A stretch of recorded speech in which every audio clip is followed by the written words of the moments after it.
Sumainyo ang Panginoon. At sumaiyo rin. Ang mabuting balita ng Panginoon ayon kay San Juan. Papuri sa iyo, Panginoon.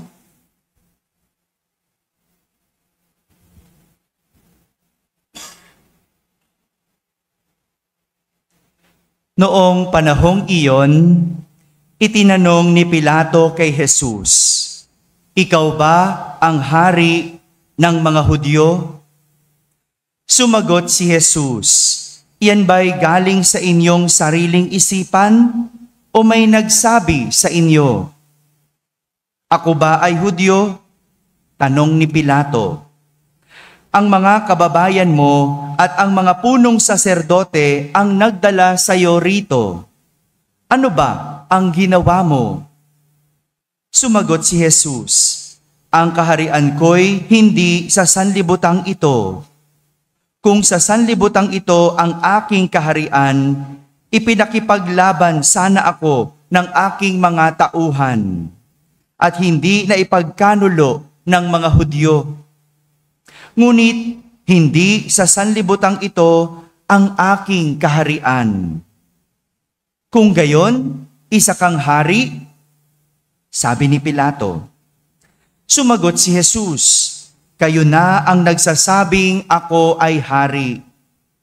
Ito ang dahilan kung bakit ako ipinanganak at naparito sa sanlibutan, upang magsalita tungkol sa katotohanan. Nakikinig sa aking tinig ang sinumang nasa katotohanan." Mga kapatid, ang mabuting balita ng Panginoon. Pinupuri ka namin, Panginoong Hesukristo. Magsiupo ang lahat at ating pakinggan ang homilya. Isang magandang umaga po sa inyong lahat. Pakibati naman ang katabi ng magandang umaga. Magandang umaga rin at magandang araw sa lahat ng mga nasa barangay na nakakapakinig ng ating banal na misa. Ganon din sa kani-kanilang mga tahanan na nagsisimba via online. Ang mga nasa abroad, isang mapagpalang araw po sa inyong lahat. Kasama kayo sa aming pagdiriwang ng banal na misa dito sa ating parokya. Ngayong araw na ito, ipinagdiriwang natin ang dakilang kapistahan ng pagkahari ng Panginoong Hesukristo sa sanlibutan. Sabihin niyo nga po, hari. Narinig natin sa ating ebanghelyo na nililitis ni Pilato si Jesus. Nakarinig na ba kayo ng hari na nililitis? Hindi pa? Di pa kayo nakarinig nun? Baka mali yung term ko. Nakarinig na ba kayo ng mga naghahari-harian na nililitis? Di kayo nanood ng TV? Ay bahala kayo dyan, no? Nahuhuli na kayo sa balita, wala pa rin kayong alam, no? Nako, buksan nyo po yung TV paminsan-minsan, no? O makibalita, no? Pero sa ating ebanghelyo, isang hari ang nilitis ni Pilato. At ito'y walang iba kundi si Jesus. Tinatanong niya kung hari ba ng mga Hudyo itong si Jesus.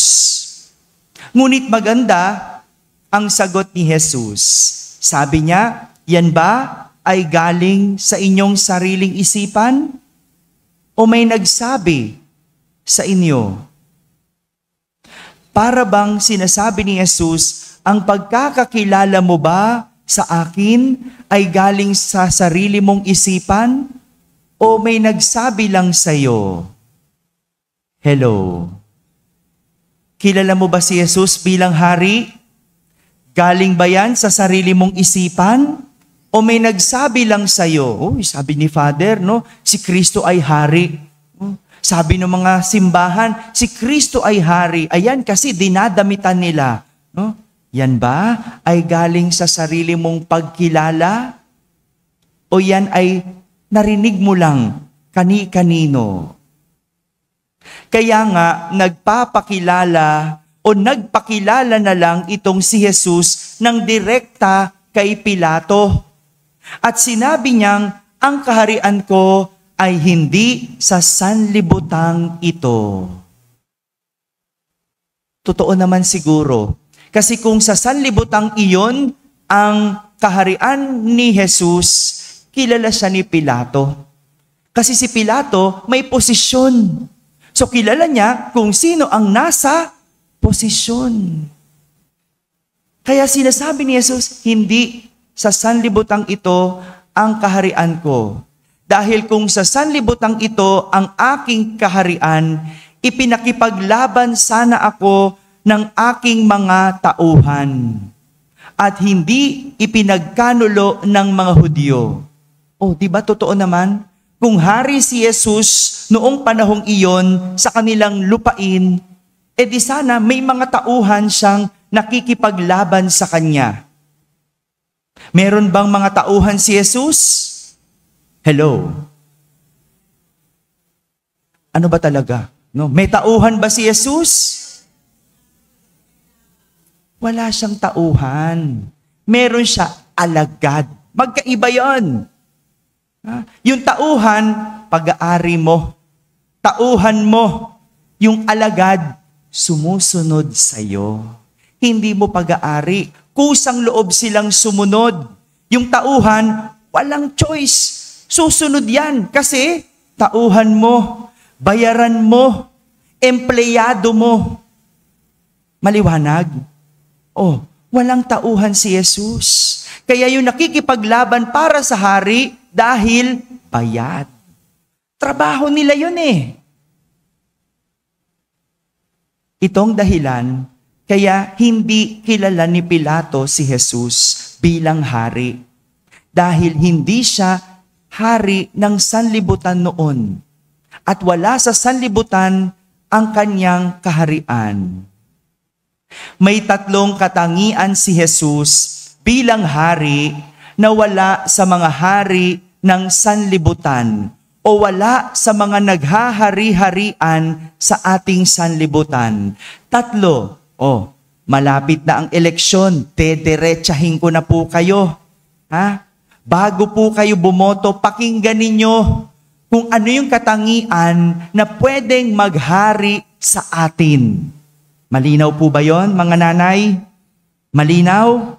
Unang katangian, ang hari ng sanlibutan ay nasusunod at hindi marunong sumunod. Si Jesus marunong sumunod, kaya't siya ay sinusundan. Kilala ni Pilato ang mga hari bilang mga nasusunod. Di ba ganun ang hari? Ako ang hari. Ang sinabi ko ang masusunod. Di ba ganun? Kung kaya't walang hari ang nililitis. Kahit sila ang mali, dahil sila ang nasusunod, walang nakakapagtama sa kanila. Kaya nga tignan nyo po, yung umaastang hari-harian, ngayong nililitis, nagagalit. Yan. Yung mga hindi makarelate, manood ng balita. Sinasabi ko sa inyo, kaya ganyan tayo. Makibalita. Ngayong nililitis, nagagalit. Kasi feeling niya, dapat siya ang sinusunod. Wala siyang dapat ipaliwanag. Ganyan ang mga hari ng sanlibutan. Pero iba si Jesus bilang hari. Marunong siyang sumunod. Lalo na sa kagustuhan at plano ng kanyang ama. Kaya nga, kahit sumailalim sa paglilitis, kahit wala siyang kasalanan, sumunod siya bilang pagtupad sa plano ng Diyos. Ganyan. Ganyan ang hari. Kung ikaw ay lilitisin dahil sinabi ng batas, sige, sumailalim ka. Sumunod ka. Hindi yung ang mga hari ngayon no? Mas mataas pa sa batas. No? Sabi ng walang dadaan sa bus lane, daan pa rin sila. Bakit? Kasi hari. Feeling exempted si Jesus. Bagamat hari, sumailalim, sumunod, nagpalitis, dahil kasama yan sa plano ng kanyang ama. Ganyan talaga, pag wala kang kasalanan, kahit saan ka dalhin, kaya mong sumama, kaya mong sumunod. Kaya naman, ang kanyang pagsunod, siya ay sinundan ng marami.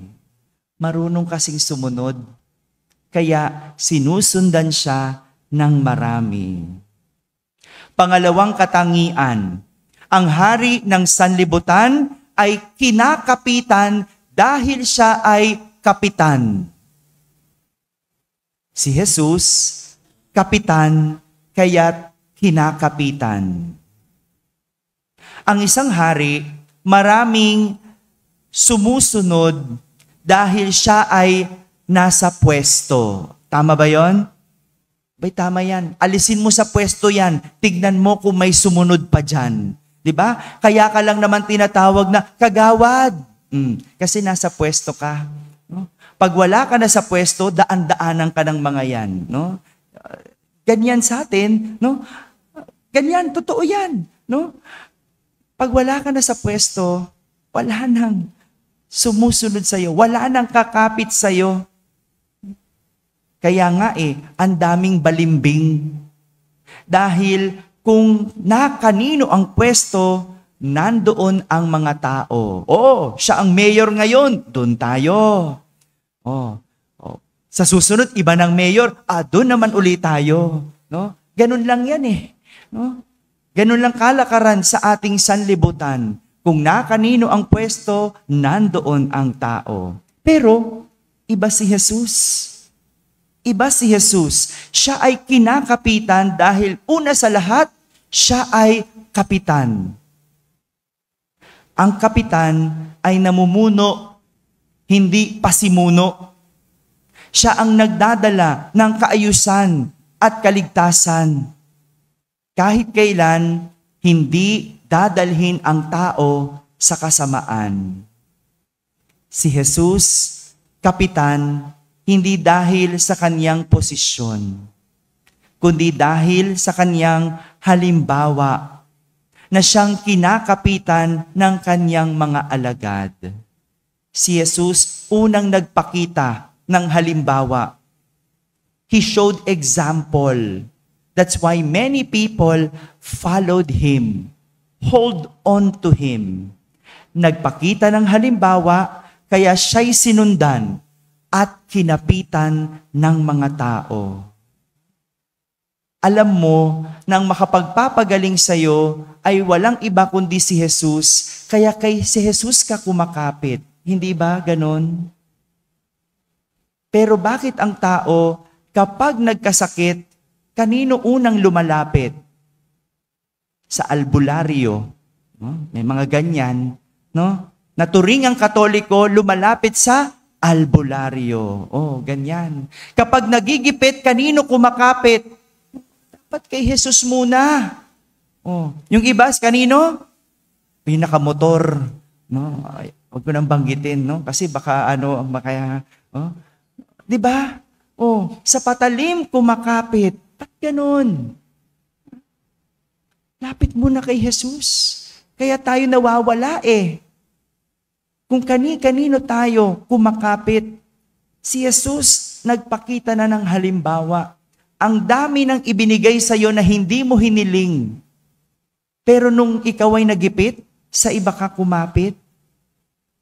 Si Jesus, kinapitan dahil siya ay kapitan. Pangatlo, ang hari ng sanlibutan hindi umaakap ng hirap, kaya nagpapahirap. Si Jesus, inakap ang hirap at naghirap. Napansin po ninyo, walang mahirap na hari, Napansin niyo ba yon? Dito sa ating mundo, no? Walang mahirap na hari. Dahil sa ating mundo, kapag mahirap ang hari, hindi napipili. Kasalanan din natin no? Kapag walang bigay, walang boto. Yan. Nakatanggap na po ba kayo? Pengi naman, hati naman tayo. Yan. No? Ganyan ang kalakaran kasi sa ating mundo. Kapag mahirap ang hari, hindi napipili. At dahil hindi mahirap, hindi kilala ang mahirap. At hindi kilala ang hirap. At ang masakit, hindi naghihirap, kaya sa huli, sila ang nagpapahirap. Nagising na ba kayo? Oo nga, no? Ba't ganun? No? Na-realize nyo na ba yon? Sana, no? Ma-realize nating lahat, no? Pero si Jesus bilang hari, hindi lang namuhay ng mahirap. Tamo? Saan siya pinanganak? Sa sabsaban. Siya ay nagpakahirap at inakap ang hirap para tayo ay hindi maghirap. Parang isang magulang. Sino po mga magulang na dito? Taas ang kamay. O sino naman yung mga magugulang dito? Taas ang kamay. Ay, magkaiba ba yun? Di ba parang isang magulang, lahat ng hirap aakapin mo. Huwag lang maghirap ang anak mo. Di ba? Kaya ngayon kasabihan no? Yung isusubo na lang, ibibigay pa sa anak. Si Jesus, inakap ang hirap at naghirap. Alam niyo po, naalala ko, nung ako ay sinabihan na magiging kura paroko na, aminin ko po, na-excite ako nung una. Sa loob-loob ko, wow! Parish priest na ako! Masusunod na ang gusto ko. Hindi na ako susunod-sunod lang sa parish priest ko dahil assistant lang ako noon Ngayon, ako na ang parish priest. Masusunod na yung pangarap ko. Masusunod na yung plano ko. Kaya excited ako. Pero nung matapos yung aking unang misa dito sa ating parokya, pagpasok ko sa kwarto, ako lang mag-isa pala. No? Kasama ko lang si Angeline. Sa baba si Angeline. Ako nasa taas mag-isa lang. Naramdaman ko bigla yung bigat ng posisyon. Aminin ko po sa inyo, may mga madaling araw na nagigising ako at bigla kong kinakabahan. Kaya ko ba? Mapapatakbo ko ba ang parokya? Saan ako kukuha ng pera? Araw-araw, ilan lang naman na nagsisimba. No? Kahit paikot-ikutin natin ang buslo, yan na yun. No? Ito lahat yung pumasok sa isip ko sa pagiging kura paroko na ibinigay sa akin. No? Isang posisyon at isang pera. Kung kaya't binubulabog ako, nakalimutan ko saglit na ang pagiging kura paroko ay hindi posisyon. At naghari sa akin ang isipin ang pera. Di ba madalas ganon? No? Kapag natataranta tayo kapag wala. No? Kasi pakiramdam natin, pag wala tayong pera, hindi tayo makakilos. Wala tayong magawa. Nobody tayo. No? Pero pag may pera ka, ang ganda-ganda ng lahat. Ang sarap kumilos. Kilala ka ng lahat. Kaya mong gawin ang lahat. Nakalimutan ko na hindi pala ako hari. At hindi ako hari. Tagasunod lang ako. Hindi ito posisyon, kundi isang misyon. Hindi pera ang dapat manguna, kundi ang parokya. Kung walang pera, edi putulan ng kuryente. Kung walang pera, edi wala.